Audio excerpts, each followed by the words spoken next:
ci yegg rek dellu si ci ñaar wala ñetti poñ yoo xam ne ñaar wala ñetti tomb yoo xam ne Mamadou Lamine Diante tudd na ko sànq waaw dañu wax ne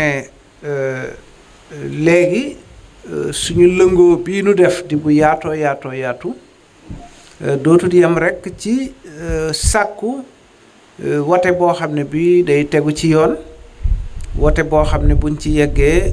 kenn du laam-laamee la cay tukkee moo nu yëkkati woon loolu parti politique yi ginnaaw bi it ñu gis ne réew mi bëtam xonq na askan wi ndax comme niñ ko gisee léegi ci école bi daanaka fi mu ne dara doxatu ci rax ca dolli léegi grève bi jàngalekat yi daan def ak di doxu ñaxtu léegi élèves yi ndongo yi dugg nañu ci waaw comme nag ñoom ñoo gën a féete ndaw ku ne xam na ne loolu ñoom suñu duggee ci lu mel noonu faaw day am ay jafe-jafe loolu moo nu indi Thiès gii tey waaye dañu wax ne loolu nu fas yéenee def yamale ko wunu ko rekk ci école bi danoo bëgg mu dellu si ci palaasam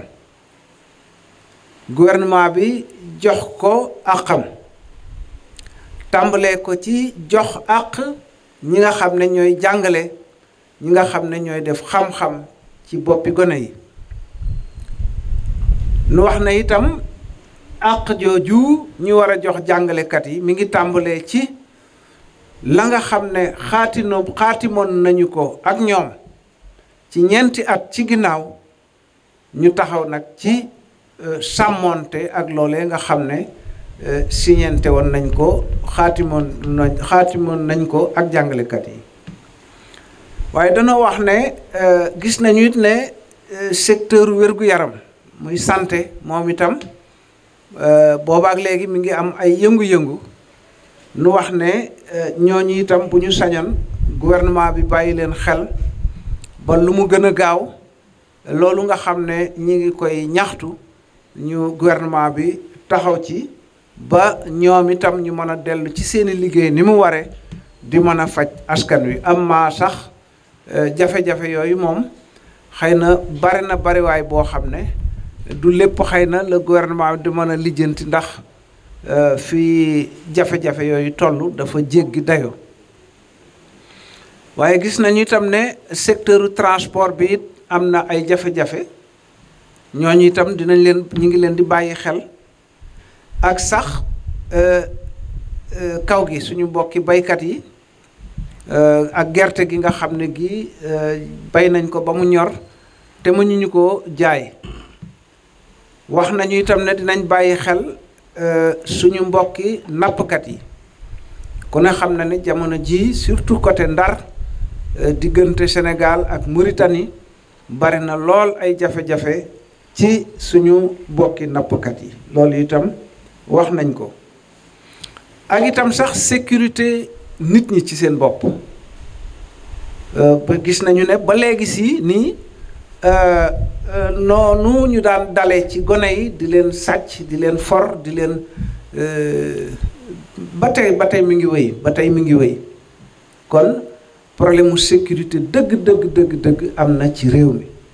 moo tax nag lëngoo bi nga xam ne man naa wax ne toutes les forces vives de la nation maanaam kuréel yi nga xam ne dañu bokk ci askan wi te fas yéene ne ñoom dañuy sol seen dàll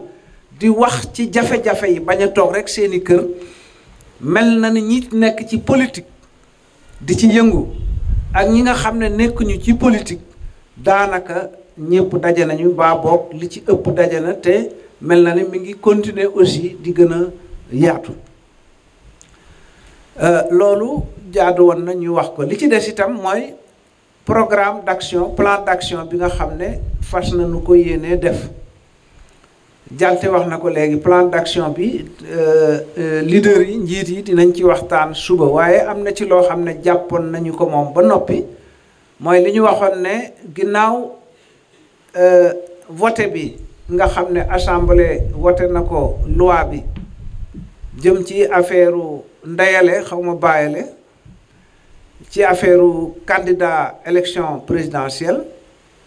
fukki fan la woon ak juróom-ñeent ci weeru avril nu wax nag ne kon di bisub alxames nu waxoon nag itam ne kon léegi alxames bu ne daanaka dinañu fexe def ay action yu am maanaa ba gouvernement bi Macky Sall ak ñi ko ànd ak moom xam ne opposition bi décidé wuñu dellu ginnaaw ci li ñuy wut ci li ñu bëgg te muy loo xam ne lii mooy li war a dox ci Sénégal maanaam sart yi nga xam ne mooy sàmm tànneenu njiit ci réew mi doon sart yoo xam ne ñépp dañ ci mànkoo ne lii kat mooy sart yi ñu war a tànn njiitu réew nga xam ne la cay tukkee bu ñu tànnee ba noppi kenn du ko nattable loolu lu am solo la démb def nañu déposé nañu li ñu naa recours conseil constitutionnel taskiti xabaar si sax laaj nañu président Madické Niang bu fekkee ne yéen conseil constitutionnel bi dafa renvoyé sax maanaam bañ a ànd ak yéen ci li ngeen bëgg laaj nañ ko waaw nun day dañoo wax ne ci suñu biir sax amoon na ñoo xam ne nañu est-ce que jar na ko ñenn ñu ne waaw jar na ko kay ndax it tey lii xew ci réew mi kenn ku ne da cee war di def ay jàngat saa su ne xam-xamam ci ni réew mi di doxe di yokku waaye itam xalaatam ci ni réew mi di doxe mën a yokku ndax bu sa xam-xam yokkoo sa xalaat mën naa gën a ñaw li nga xam ne moo tax nu dem ca conseil constitutionnel ba wax nañ ko anam yi ñuy fale président de la république danoo gis ne ci constitution nga xam ne mooy sart bi lal yeneen sart yi ci réew mi nga xam ne yépp ci la ñu war di sukkandiku ci la ñuy nandalu sart boobu moo tudd constitution ci tubaab da cee am ay ponk yoo xam ne dañu ko ceene dañ ko yeew dañ ko maanaam tënk nga xam ne kenn mënu koo teggi ñoom nag lii ñu wate bërki démb dafa laal ponk yooyee nga xam ne dañu koo tënkoon ne kenn mënu koo tekki ponk yooyu da koo laal ginnaaw nag constitution bi dañoo laajoon askanu Sénégal ne leen da ngeen di wax waaw wala ngeen ne déet ñoom ñu ne askan wi nee na waaw waaye nun gaat bañ ca tolloo dañ ne askan wi neewut waaw waaye ñoom nee nañu askan wi nee na waaw ba tey kon bu askan wi nee waaw yow nga xëy ne am na lu ma fàtte woon mbaa boo newul fàtte naa koy da nga ne dégg naa ministre bi loolu la wax Ismaïla Madior Fall ne waaw danoo bañoon ca booba jamono mu bari ba mu ëpp moo taxoon nu simple yi teg ko ne kon mu mel ni kon ba ñu naan réew mi ne leen waaw am na lu ñu tegoon ñoom ca wet ga moo ko wax de waxuma ko man kon loolu defe naa ne jaadu woon na bu fekkee ñoom dañoo wote loi bi nu dem ca conseil constitutionnel ba ne leen lii kat xew na ci laaj leen ba xam ñoom luñ ci xam la ca tegu mooy constitution bi ba tey maanaam sart bi nga xam ne moo lal lépp tegu ci kawam dafa nangul parti politique seen gëdd ba bind ko parti politique lii lay def ak lii ak lii ak lii ak lii wax ay waru garam ak i sañ-sañam ñoom nag ñëw nañu nee nañu parti politique kat dañ ko war a yamale ak indépendant parti politique day mooy mbooloom doomi aadama maay citoyen yu boole seen bopp ne danoo bokk bëgg-bëgg bokk fu nu jëm mbooloo moomee léegi ñoom dañu ne dañuy yemale mbooloo moomee ak kenn nit gu dagge ca làng ga ñëw ne damay bokk ci élection bi ñu ne kon yéen a yem loolu itam jàpp nañu ne conseil constitutionnel war na cee wax moom it li mu ci xam ndax loolu nun danoo jàpp ne jaaduwul dégg naa sax ñu wax ne conseil ñu wax ne indépendant yi kat la ñuy dimbali ñoom loolu la ñuy wax ñoom danañ dañuy xeex dictature des partis politiques pour dimbali indépendant waaye indépendant yi kay dimbali wuñ leen ndax ci constitution bi fi mu ne fukki junni signature lañ leen laajoon waaye ñoom nee nañu foog gaa yi indi juróom fukki junni signature 0,8% c'est à peu près juróom fukki junni signature ñooñu kay jàppale wuñ leen dañ leen a gën a bunduxutaal gën leen a koñe beneen bi itam convocation collège électoral maanaam kuréel gi nga xam ne dañ caa bokk Sénégal da caa bokk ñu tuddee ko CEDEAO réew yi nga xam ne dañoo fare Afrique soowu jant dañu ne suñu bëggee jàmm ak salaam di am ci réew mi ci réew yi dañuy fexe ba wote bi bu desee juróom-benni weer kenn bañ a laal sarti wote yi li fekk du nekkul ne ñépp dañu cee ànd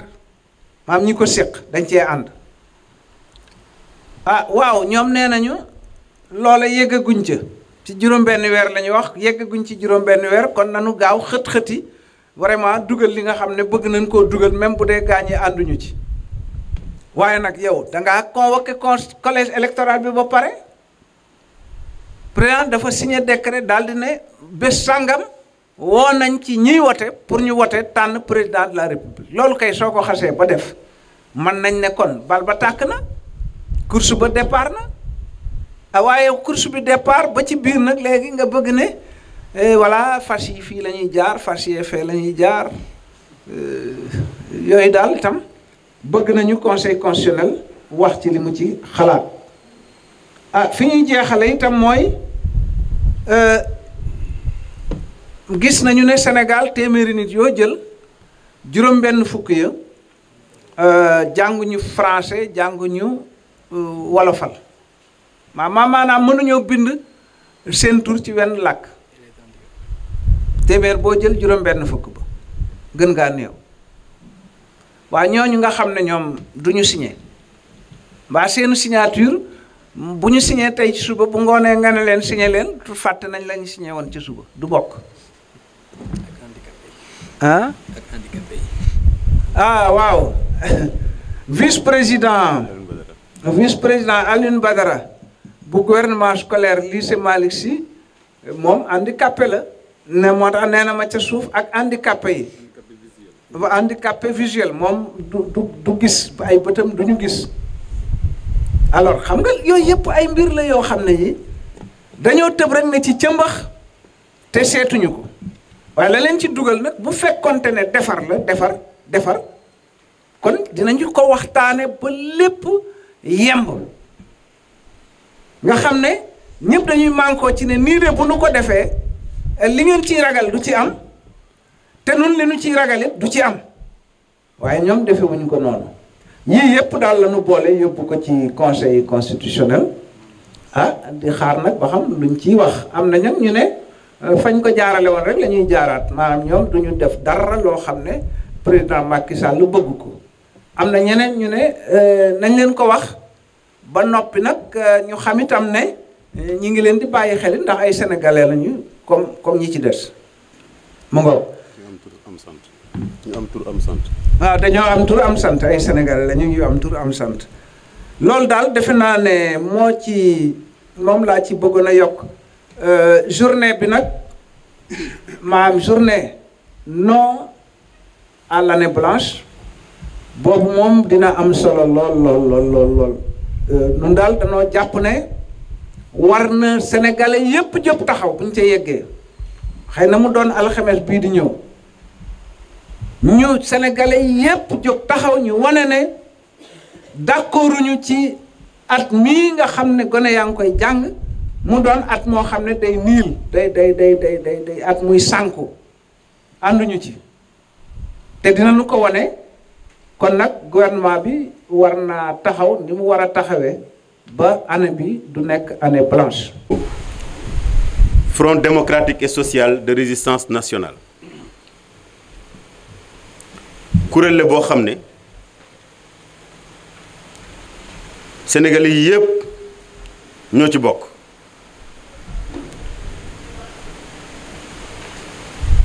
parti politique yi ñoo ngi ci surtout ñoo xam ne ñoo nekk ci kuje gi sauf ñaar walla ñetti parti mais am nañu yaakaar ne ñooñu aussi ci ay fan yu néew dinañu ñëw bokk ci front démocratique et social de résistance nationale. liggéeykat yi tamit ñoo ngi ci ak seeni kuréel société civile ba moo ngi ci ouvrier yi ñoo ngi ci ak seeni kuréel transporteurs yi également ñoo ngi ci ak bref sénégalais ak foo munta bokk gis nañ ne am nga place ci front social et démocratique de résistance nationale. li tax ñu am xalaat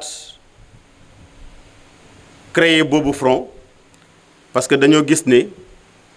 li xew Sénégal mun nañ ko méngale ak li xew ci réew yi nga xam ne dictature moo fa am te kat bu loolu amee askan wi soxla na ku koy taxaw te amul benn sénégalais bu war a banque ay loxoom ba bàyyi loolu dal suñu kaw ba tax na ñii féete côté nguur gi dañuy gaawantu ne ñii ay opposants lañu mais nag bokk ak ku mel ni Mamadou Diop Decroix fierté la ci ñun parce que Mamadou Diop Decroix ku ko xam ne référence la Sénégal ak ñeneen ñu mel ni moom donc taxé nit ñi ne dañuy def politique loolu defe naa def politique du bàkkaar ba tax na ñun kenn duñu censurer noonu pour ñu mën a bañ a ànd ak ñooñu dafa fekk rek ne ñun suñu xeex démb ak tey ak certainement ëllëg mooy taxaw askan wi te loolu également mooy mission front bi ba tax na bépp question boo xam ne soxal na askan wi ñun dañ koy waxtaanee ci kuréel gi surtout suñu plénière bu ñu tuddee la conférence des leaders donc ku nekk ci wàllu bi nga bokk bu amee ay jafe-jafe ci secteur boobu da nga koy indi waxtaane kook nit ñi ñu jël décision ba tax na li xew Thiès ak feneen ci Sénégal mun naa sax wax ne fépp ci Sénégal mooy ñaxtu bi nga xam ne élèves yaa ngi koy def bés bu set pour réclamer ne dañoo bëgg a jàng te dañoo lànk ne année blanche du fi am ñu seet ne Thiès amoon na fi ay jàppante yu métti diggante ndongo yi ak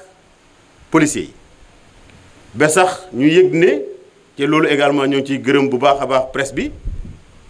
ci liggéey bu am solo bu ñuy def parce que ñoom ñoo tax sénégalais yëg ne am na ñaari ndongo yi nga xam ne dañ ci jëlee ay gaañu gaañu yu méttee métti bi ñu ko waxtaanee suñu biir parce que après li fi xewoon 19 avril te benn sénégalais rafetlu ko ñoom dañ leen sasoon ñoom député yi pour ñu fexe déposer recours pour que loolu conseil constitutionnel annulé ko ba tax na démb la ñu déposer recours boobu xam naa Mamadou Diop Decroix dina ci dellu si bi ñu génnee ci loolu nag ñu yebal ñu pour ñu ñëw Thiès ñu bañ a yem rek ci lu ñuy dégg ci presse bi ak lu ñuy lire ci journaux yi mais nañu dem Thiès xool mbir mi nan la tëddee ñu yaakaar ne nag ci front bi élève boo xam ne da nga jóge sa kër waajur nga dem école war a jàng fekkoo fa say jàngalekat boo génnee école dara dese wala lu dul mbedd mi pour nga wone sa naxar wone naxar boobu ak ñaxtu boobu ci nguur gi lañ ko jëmale woon pour que mu indi tontu ci seen bëgg nekk école jàng mais ñu gis ne nguur gi amul tontu bu mu leen indi lu dul yónnee leen ay takk der mu mujjee ci ay jàppante ba ñu jëlee ci ay gaañu gaañu bi ñëwee nag suñu chef de délégation daf ñu ne tey ñoo commencé ci malade yi ci blessé yi ñu xool ci yan condition ci yan état ban état la ñu nekk bi ñu fa demee nag jotu ñoom gis blessé yi parce que seen wér-gi-yaram mayu leen pour que ñun ñu mun leen gis parce que dañoo nekk ci urgence loolu xaw ñu tiis ñu daldi dajeek seeni waajur waaye ay waajur yoo xam ne dañoo jaaxle ba fu jaaxle yem la ñu tasel tey ci suba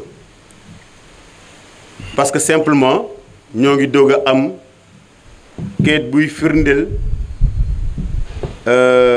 gaañu gaañu yi nga xam ne moom ñoom la seen doom am kenn ki dañoo ne dañoo tuur bëtam bëtu ndeyjoor bi loolu moom leer na kooku mënatul gis dara ak bëtu ndeyjoor bi parce que li tubaab di tuddee globe oculaire moom la ñu toj te projectile nee nañu dañ ko tiré fetal à bout portant maanaam waa ji dafa taxaw ni xool jàkkaarloo xale bi tiré ko ci bët bi mu tuur bët bi gis ne également xale bi day jàmbat ay méttitu bopp yu méttee métti te xale boobu papam jàngalekat la 37 ans de bons et loyaux services la rendre à l'école sénégalaise mu jël retraite en tant qu'inspecteur de l'enseignement moyen et secondaire fii ci Thiès ñu fay ko lu ni mel ci doomam métti na keneen ki moom ci ay témoignages yu ñu jot a taataan nee nañu ci biir lycée Malick Sy lañ ko dóor fetal ci kanam gi daanaka li ëpp ci genn wàllu bakken bi des na ci te sax xëy na weesu na gaañu bi weesu na bakken bi parce que depuis lors meew kese lay mën a naan te yaay ji veuve la daanaka xale bi xamul baayam parce que baayam dafa teel a génn àdduna donc mook yaayam rek ñoo fa nekk te li yàlla xam doy na ba tax na li ñu fa yëgoon mënuñu ko exprimer mais daal ñoom benn kaddu la ñu am mooy ngala na leen nguur gi dimbale jëlee seen doom hôpital régional Thiès yóbbu leen bitim réew faj leen ndax au moins li des ci seen avenir ñu mun koo sowe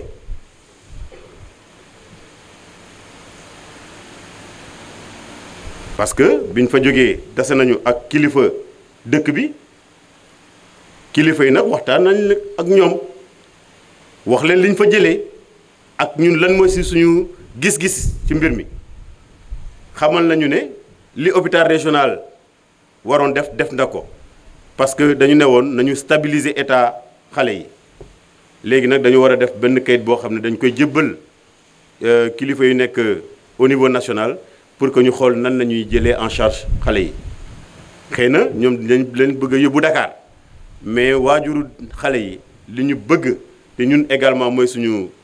position mooy que ñu jël leen fii yóbbu leen bitim réew dem faj leen parce que bu dee dañoo am ay gaañu-gaañu kenn tegu leen ko ku dul état te état moo ngi jël ay nit di leen yóbbu ñi di leen faj alors que état gaañu leen ñii nag état moo leen gaañ parce que service état moo dal seen kaw lii fekk leen fa ba tax na donc loolu mooy suñu position lu ñu mën a wax rek mooy que ni xale yi daal yoon moo leen may sañ-sañ boobu maanaam boo tolloo ci jàng da nga war a jàng te ñoom bu ñu demee école te jàng amu fa seen droit la également ñu génn ñaxtu ne dañoo bëgg jàng léegi nag ñu nekk police gendarmerie armée ci askan wi la ñu bokk amul benn famille sénégalaise boo mën a dugg doo fa fekk benn policier wala benn gendarme wala benn militaire. Donc nag nañu fexe nit ñi bañ ñoo jaxase ba ay jaamaarloo di am xew suñu diggante ba li ni mel am ba tax na ñun lu ñu wax autorités yi te gis nañ ne également comprendre nañ ko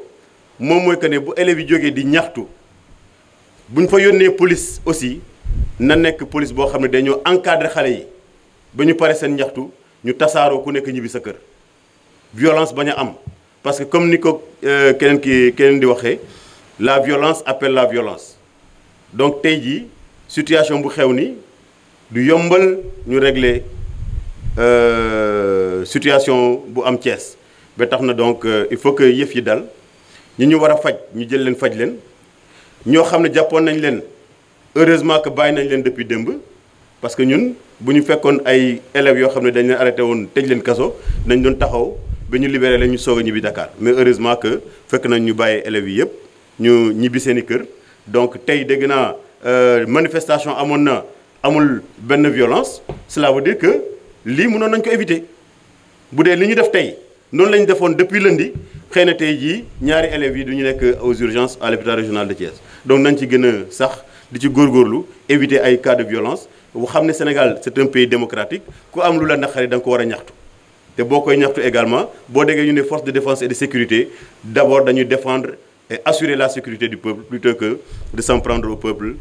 par des scènes de violence inexplicables donc loolu laa ci bëggoon wax di leen gërëm bu baax a baax. waaw mais. fi teew ñëpp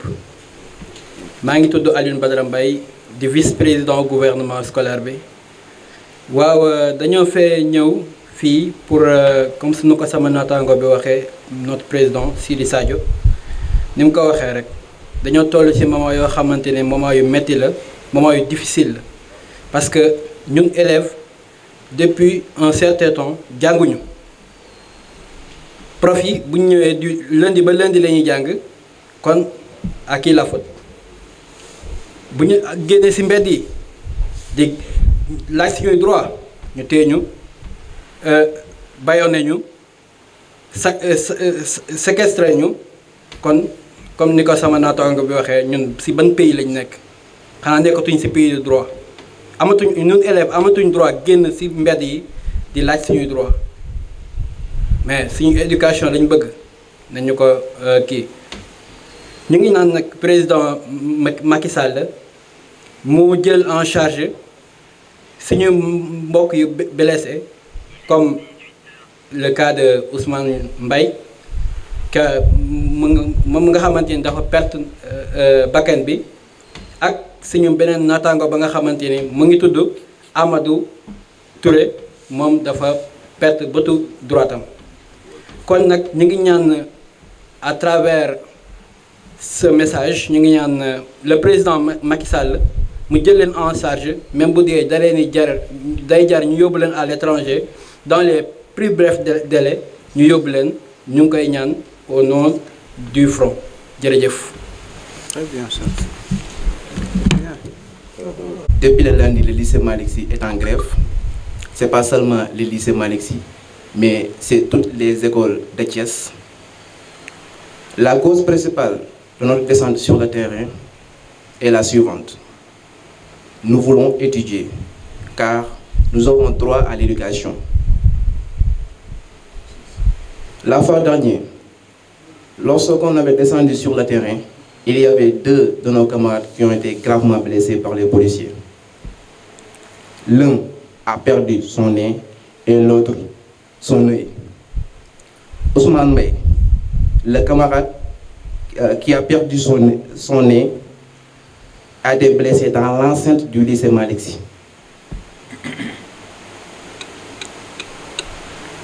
Il a été blessé dans l'enceinte du lycée Malick Sy. Et les policiers nous poursuivent jusqu'à l'enceinte du lycée. Et on se demande même dans quel pays sommes-nous? Un pays où les élèves n'ont pas le droit de revendiquer leurs droits. À travers ma voix, je lance un appel au président Macky Sall de prendre en charge ces blessés, même de les amener à l'étranger pour qu'on les soigne. Voilà, je vous remercie.